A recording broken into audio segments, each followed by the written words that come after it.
हर्षित landmark, सपनों का घर जैसा आप चाहते हैं हम बनाते हैं। 1, 2 एवं 3 BHK ready position flats. Call 9827321321।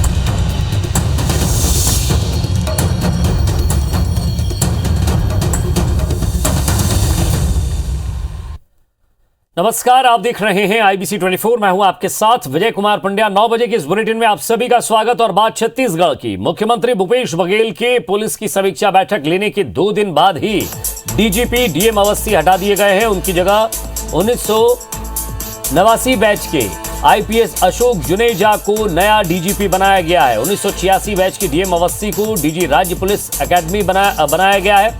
नए DGP अशोक जुनेजा ने शाम को ही मुख्यमंत्री भूपेश बघेल से मुलाकात की। मुख्यमंत्री भूपेश बघेल ने कहा कि DM, SP और DGP जैसे अफसरों के तबादले कोई सजा नहीं है। आपको बता दें कि नए DGP अशोक जुनेजा 89 बैच के IPS हैं। प्रदेश में उनकी पहली पोस्टिंग रायगढ़ में एडिशनल SP के तौर पर हो रही है। इसके बाद वे बिलासपुर में SP भी रहे हैं। बाद में दुर्ग और राजनांदगांव और राजधानी रायपुर में SSP रहे। करीब 3 साल तक प्रदेश के खुफिया चीफ रहे। अशोक जुनेजा मंत्रालय में गृह सचिव और डायरेक्टर स्पोर्ट्स के पद पर भी रहे। इसके अलावा ट्रांसपोर्ट में एडिशनल कमिश्नर रहे। IPS अशोक जुनेजा पुलिस मुख्यालय में सशस्त्र बल प्रशासन ट्रेनिंग विभाग संभाल चुके हैं। साथ ही कुछ साल वे सेंट्रल डेपुटेशन पर दिल्ली में भी रहे हैं और इस दौरान 2 साल कॉमनवेल्थ गेम्स के सिक्योरिटी प्रमुख भी रहे।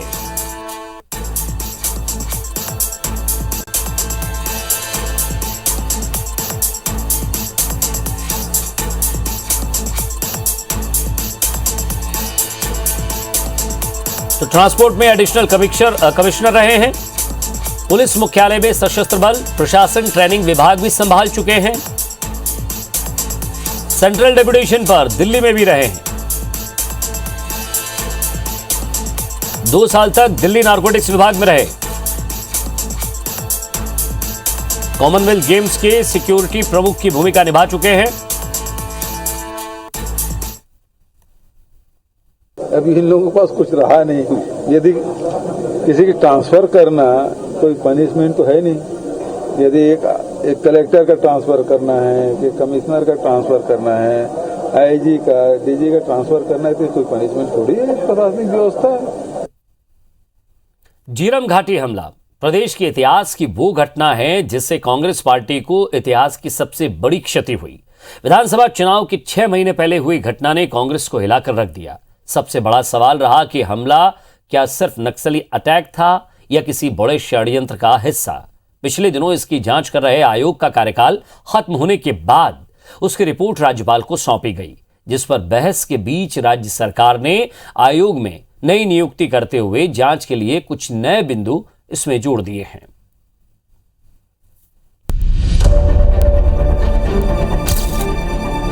इन 2 तस्वीरों से ये साफ है कि झीरम घाटी में हुए नक्सल हमले को लेकर जारी सियासी लड़ाई फिलहाल खत्म नहीं होने वाली।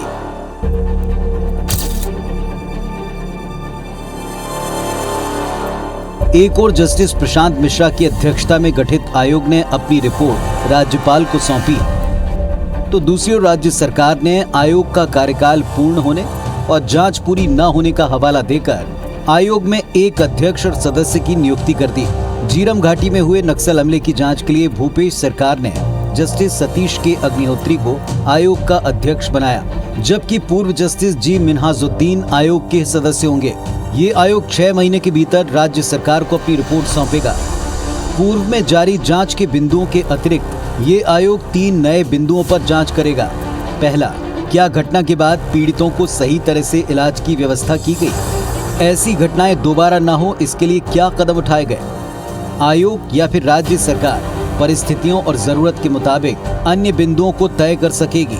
न्यायिक आयोग में नए सदस्यों की नियुक्ति पर मुख्यमंत्री भूपेश बघेल ने कहा कि आयोग का कार्यकाल खत्म होने के बाद हमने विधि विभाग से अभिमत मांगा था कि इस पर आगे क्या किया जा सकता है। मुख्यमंत्री ने यह भी कहा कि राजभवन को आयोग की रिपोर्ट सौंपी गई है। ये हमें मीडिया के जरिए पता चला। इस मामले पर राजभवन की ओर से सरकार को फिलहाल कोई जानकारी नहीं दी गई है। जून महीने में जब मेरे पास फाइल आई थी तब मैंने उसे अंतिम अवसर दिया था और उसके बाद सितंबर में उसका कार्यकाल समाप्त हो गया था।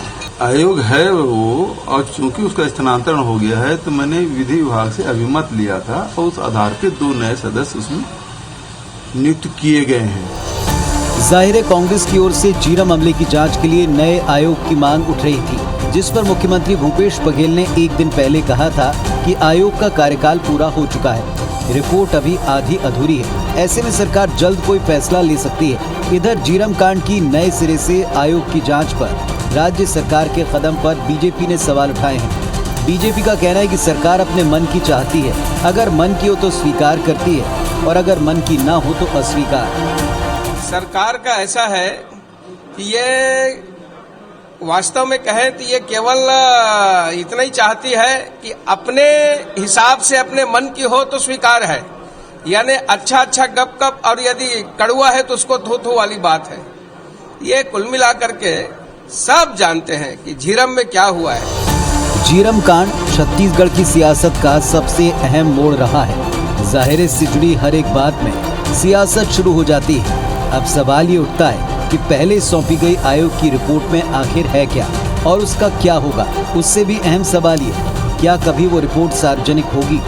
सौरभ सिंह परिहार, IBC 24, रायपुर। राज्यपाल अनुसुईया उइके राष्ट्रपति भवन नई दिल्ली में आयोजित राज्यपालों और उपराज्यपालों के 51वें सम्मेलन में शामिल हुई। सम्मेलन में राष्ट्रपति रामनाथ कोविंद, उपराष्ट्रपति एम वेंकैया नायडू और प्रधानमंत्री नरेंद्र मोदी उपस्थित थे। इस सम्मेलन में शामिल होने के बाद राज्यपाल अनुसुईया उइके ने प्रधानमंत्री नरेंद्र मोदी से मुलाकात की। राज्यपाल ने प्रधानमंत्री को छत्तीसगढ़ का राजकीय गमछा और गोबर से निर्मित मूर्ति भी भेंट की। इस दौरान दोनों के बीच कई मुद्दों पर विस्तृत चर्चा हुई है। इससे पहले ही राज्यपाल अनुसुईया उइके ने राज्यपालों के सम्मेलन में प्रदेश में पैसा एक्ट के अंतर्गत नियमों को लागू करने एवं मैसा एक्ट को संसद में पारित करने की आवश्यकता बताई। उन्होंने कहा कि अनुसूचित क्षेत्रों में परियोजनाओं हेतु भूमि अधिग्रहण के लिए विशेष प्रावधान बनाया जाए, जिससे उन्हें शेयर होल्डर बनाया जा सके। राज्यपाल अनुसुईया उइके ने कहा कि छत्तीसगढ़ की 12 जातियां जो कि अनुसूचित जनजाति है, जिनमें मात्रात्मक त्रुटि होने की वजह से पात्र व्यक्तियों को जाति प्रमाण पत्र मिलने में कठिनाई हो रही है। इस संबंध में राज्य से भेजे गए प्रस्ताव पर जल्द कार्रवाई करने का आग्रह किया है। छत्तीसगढ़ में कवर्धा विवाद पर एक बार फिर राजनीति तेज हो गई है। बीजेपी ने इस पूरे मामले पर न्यायिक जांच की मांग की है और राज्य सरकार के खिलाफ प्रदेश भर में बड़े आंदोलन की चेतावनी दी है। बीजेपी नेताओं ने राज्य सरकार पर एक तरफा कार्रवाई करने का आरोप लगाया। पूर्व मंत्री और विधायक बृजमोहन अग्रवाल ने बहुसंख्यक समाज पर अत्याचार करने का आरोप लगाते हुए कहा कि कवर्धा मामले को लेकर सरकार हल्के में ले रही है, जो कि शर्मनाक है। उन्होंने कहा कि कवर्धा में कांड से प्रदेश जल रहा है। विधायक शिवरतन शर्मा ने कहा कि कवर्धा की घटना में एक विशेष वर्ग को प्रताड़ित किया जा रहा है। न्यायिक जांच से ही घटना का सच सामने आएगा। सांसद संतोष पांडे ने कहा कि भाजपा के कार्यकर्ताओं की जमानत का विरोध किया गया, जबकि दूसरे पक्ष के आरोपियों की जमानत का कोई विरोध नहीं किया गया। इससे सरकार की मंशा समझ में आती है। बीजेपी सांसद रामविचार नेताम और जांजगीर विधायक नारायण चंदेल कवर्धा पहुंचे और जेल में बंद नेताओं से मुलाकात की। नेताम ने कहा कि कवर्धा में आतंक का साम्राज्य चल रहा है और एक वर्ग विशेष के लिए पूरा प्रशासन काम कर रहा है। जिनके ऊपर पेट में वार किया गया, जिस प्रकार से यहाँ कवर्धा में आतंक का जो साम्राज्य चल रहा है, उसके खिलाफ लोगों ने आवाज उठाया और जिस प्रकार से एक वर्ग विशेष के लिए पूरा प्रशासन काम कर रहा है। हिंदुओं के जमानत आवेदन के विरोध के लिए स्पेशल विधिक अधिकारी, लोक अभियोजन अधिकारी राज्य शासन से नियुक्त किया गया था, जबकि उनके अल्पसंख्यक समुदाय के व्यक्तियों के जमानत का विरोध नहीं किया गया। कवर्धा के मामले को जिस प्रकार से ये सरकार हल्के तरीके से ले रही है, वो बहुत दुर्भाग्यजनक है, वो शर्मनाक है। इस प्रदेश में 2/3 से ज्यादा बहुमत जिनके वोटों से ये सरकार जीत कर आई है, उन्हीं का अपमान कर रही है। क्या मुख्यमंत्री और स्थानीय मंत्री के सह पे वहां से बहुसंख्यक हिंदू समाज को प्रताड़ित करने में ये सरकार लगी हुई है? इस घटना के लिए जो वास्तविक रूप से दोषी है, उनको सरकार क्यों बचाना चाहती है? उनके खिलाफ क्यों कार्रवाई नहीं करना चाहती? कवर्धा में झंडा विवाद मामले में 22 अक्टूबर से जिला जेल में बंद भाजपा के प्रदेश मंत्री विजय शर्मा, भाजपा युवा मोर्चा के प्रदेश उपाध्यक्ष कैलाश चंद्रवंशी को जिला न्यायालय से 90 दिन के पैरोल पर रिहा किया गया है। दोनों को झंडा मामले में पहले ही जमानत मिल चुकी थी, लेकिन जिला खाद्य अधिकारी अरुण मेश्राम की ओर से शासकीय कार्य में बाधा डालने और एट्रोसिटी एक्ट में दर्ज मामले में जमानत नहीं मिली थी। आज जिला न्यायालय से दोनों को 90 दिन के पैरोल पर रिहा किया गया है। जेल से निकलने के बाद विजय शर्मा ने कांग्रेस सरकार पर जमकर भड़ास निकाली। उन्होंने कहा कि शासन का सहयोग करने के लिए झंडा विवाद मामले में सरेंडर किए थे। झंडा विवाद में जमानत मिलने के बाद खाद्य अधिकारी द्वारा अचानक से एट्रोसिटी का मामला दर्ज करवाकर हमें जेल में ही रखने की सरकार की मंशा थी। पूरा काम मंत्री अकबर के इशारे पर हो रहा है।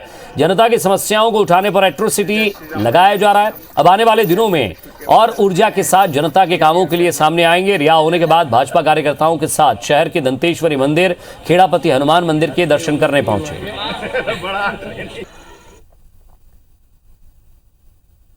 22 अक्टूबर के हमारे सरेंडर के बाद हमारे ऊपर और एफआईआर किए गए और 26 अक्टूबर को एट्रोसिटी में हमको गिरफ्तार फिर से किया गया। जो कोई विषय ही नहीं था तो उसको विषय बना करके अगर एफआईआर किया गया, मंशा सिर्फ इतनी थी ये जेल में सड़ जाए, वहीं रह जाए, जनता की आवाज ना उठे, बस इस विषय को लेकर के ये सारा सब कुछ किया गया।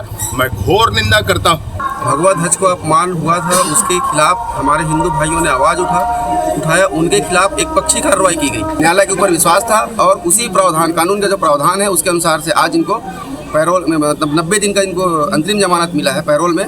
और ये इस बीच में रेगुलर बेल के लिए अप्लाई कर सकते हैं और रेगुलर बेल के लिए हाई कोर्ट में फिर से पिटीशन ये दायर करेंगे। बेमेतरा पहुंचे नेता प्रतिपक्ष धर्मलाल कौशिक ने झीरम कांड और धान खरीदी को लेकर राज्य सरकार पर राजनीति करने का आरोप लगाया है। उन्होंने कहा कि झीरम हमले की जांच रिपोर्ट को लेकर राज्य सरकार घबराई हुई है। धर्मलाल कौशिक ने मांग की है कि झीरम कांड को लेकर जो रिपोर्ट राज्यपाल को सौंपी गई है उसे सार्वजनिक किया जाए। साथ ही उन्होंने कहा कि धान खरीदी के मुद्दे पर कांग्रेस की सरकार किसानों को भ्रमित कर रही है। धर्मलाल कौशिक ने कहा कि सरकार 2800 रुपए क्विंटल में धान खरीदी की बात कर रही है, जबकि पिछले साल किसानों को 2500 रुपए भी पूरे नहीं मिल पाए।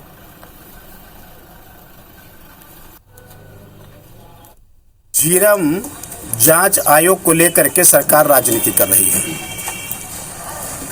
राज्यपाल ने कभी ये नहीं कहा है कि मेरे यहां प्रतिवेदन प्रस्तुत किया जाए।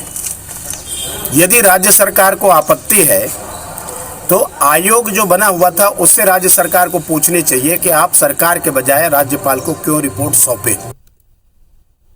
आरंग जनपद पंचायत के 3 जनपद सदस्य फिर राजीव भवन पहुंचकर कांग्रेस में शामिल हुए। जनपद सदस्य मधु विकास टंडन, इंदिरा टिका पटेल और नेहा दीपेंद्र वर्मा को पिछले दिनों दिल्ली में भाजपा की प्रदेश प्रभारी डी पुरेंदेश्वरी मौजूदगी में भाजपा में प्रवेश कराया गया था। इन जनपद सदस्यों ने आरोप लगाया कि उन्हें दिल्ली घुमाने के बहाने ले जाया गया, धोखे से डी पुरेंदेश्वरी के सामने खड़ा करके फोटो खींची गई और भाजपा का गमछा पहना दिया गया। तीनों जनपद सदस्यों का कहना है कि भाजपा आरंग के विकास को देखकर भयभीत है। मंत्री शिव कुमार डहरिया आरंग के विकास का नया अध्याय लिख रहे हैं। उन्होंने कहा कि आरंग विधानसभा क्षेत्र के भाजपा से जुड़े लोग ही अब भाजपा को छोड़कर कांग्रेस की ओर रुख कर रहे हैं। क्षेत्र क्रमांक 18 जनपद सदस्य प्रतिनिधि दीपेंद्र वर्मा। आज से 2 महीना पहले किसी कारणवश मैं भाजपा में प्रवेश कर ले हूँ, लेकिन ओकर बाद हमारे क्षेत्र के मंत्री डॉक्टर शिव कुमार डहरिया के आदेश अनुसार फिर से मैं कांग्रेस में शामिल हुआ था। भाजपा में चले गए हम भकाया में, बकावा में यहाँ टीका पटेल क्षेत्र क्रमांक 20 से मूल क्षेत्र के जनता मंडली से कहा में आगे तो वापस अपन कांग्रेस के घर में आ गए। भाजपा के आदिवासी वोटरों को साधने की मुहिम जारी है। बस्तर में चिंतन शिविर और कार्यकर्ता सम्मेलन के बाद बीजेपी महिला मोर्चा और युवा मोर्चा की दूसरी कार्य समिति की बैठक सरगुजा में करने की तैयारी चल रही है। भाजपा महिला मोर्चा की दूसरी कार्य समिति की बैठक सूरजपुर में इसी महीने होगी। इसमें मोर्चा के राष्ट्रीय अध्यक्ष को भी आमंत्रित किया गया है। 13 नवंबर को प्रदेश प्रभारी डी पुरेंदेश्वरी की उपस्थिति में होने वाली प्रदेश कार्य समिति की बैठक में मोर्चा प्रकोष्ठ की प्रदेश कार्य समिति की बैठक की तारीख और जगह तय होगी। बीजेपी सांसद संतोष पांडे का कहना है कि अलग अलग जगह बैठक आयोजित करने से स्थानीय कार्यकर्ताओं और आम जनता से पार्टी का जुड़ाव मजबूत होगा। भाजपा के आदिवासी वोटरों को साधने की मुहिम पर कांग्रेस नेता प्रमोद दुबे का कहना है कि अपने 15 साल के कार्यकाल में बीजेपी ने आदिवासियों से किए एक भी वादे पूरे नहीं किए। अब सत्ता जाने के बाद उन्हें आदिवासियों की याद आ रही है।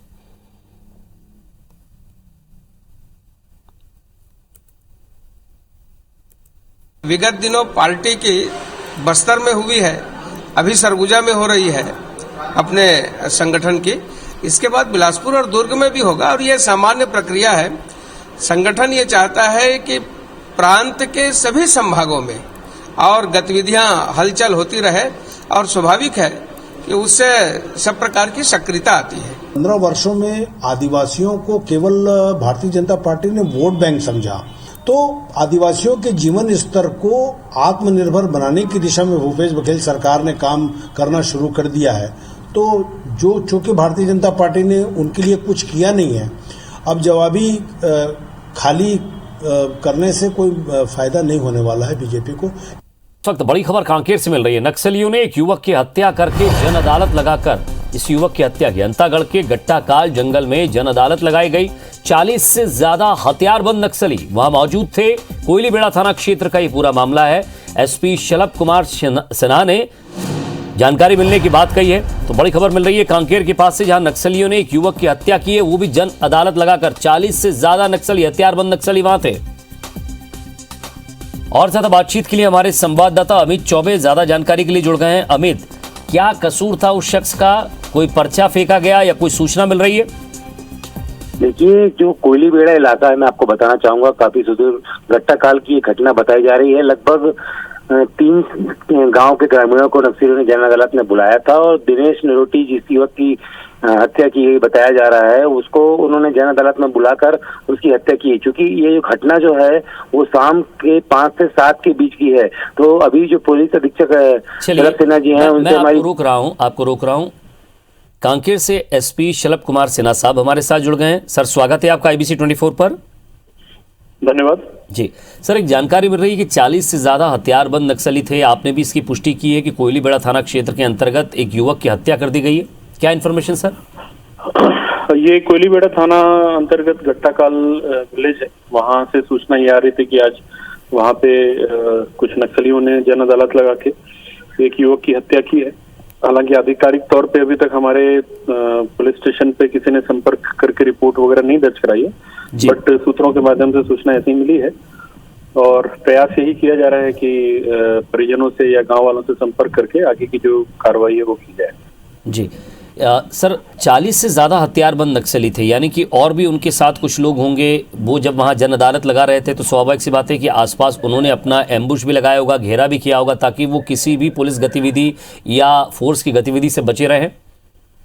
जी, ये जो जगह है जहाँ पे पूरी घटना हुई है, जहाँ की सूचना मिल रही है, काफी अंदरूनी इलाके में आता है। जी। मतलब हमारा जो नियरेस्ट पुलिस स्टेशन है कोयलीबेड़ा, वहां से भी लगभग 20-25 किलोमीटर की दूरी है इस गांव की, जहाँ पे जन अदालत की सूचना मिल रही है। तो वहाँ पे अक्सर ही सूचनाएं भी रहती हैं कि नक्सलियों का आना जाना रहता है। तो वहाँ पे डेफिनेटली जो संख्या बता रहे हैं, कंपनी का लोकेशन उस आसपास में रहता है, तो संभावना है कि कंपनी की लोकेशन उस जगह पे रही होगी। जी सर, क्या कारण मान रहे हैं आप इसका कि क्या पुलिस और फोर्स की लगातार सर्चिंग बढ़ रही है? कुछ लोग मुख्य धारा से भी जुड़ रहे हैं, आत्मसमर्पण कर रहे हैं नक्सली, उससे बौखलाहट बढ़ी है? बिल्कुल, ये तो जाहिर सी बात है कि शुरू से ही जब इनके ऊपर दबाव आया है, इनका जो आधार क्षेत्र है उसमें कमी आई, ये कुछ न कुछ तरीकों से आम लोगों के मध्य में अपनी दहशत फैलाने का प्रयास करते रहते हैं और उसके तहत कभी मारपीट करना, कभी कुछ आधारभूत जो संरचना होती है, रोड्स होते हैं, ब्रिजेस होते हैं, उनपे उनको डिस्ट्रॉय करना, इस तरह की घटना करते रहते हैं। और ये भी जो घटना है ये कहीं ना कहीं एक इनका पैतरा ही है कि वो आम लोगों के मध्य अपना दहशत फैला सके। और एग्जैक्ट कारण का खुलासा तो तभी हो पाएगा जब ग्रामीण लोगों से, जो कि वहां पे मौके पे उपस्थित रहे होंगे, उनसे जब संपर्क हो पाएगा हमारा। जी, शुक्रिया इस तमाम बातचीत के लिए एसपी साहब। और अमित चौबे, आपका भी बहुत बहुत शुक्रिया। तो एसपी साहब ने पुष्टि की है, फिलहाल परिवार की तरफ से या ग्रामीणों की तरफ से किसी ने अभी कोई शिकायत नहीं लिखवाई है, लेकिन पुलिस के कप्तान का कहना है कि पता किया जाएगा। काफ़ी अंदरूनी इलाका है और वहाँ इस तरह की वारदात हुई है। और इसी के साथ फिलहाल इस बुलेटिन में इतना ही। नमस्कार।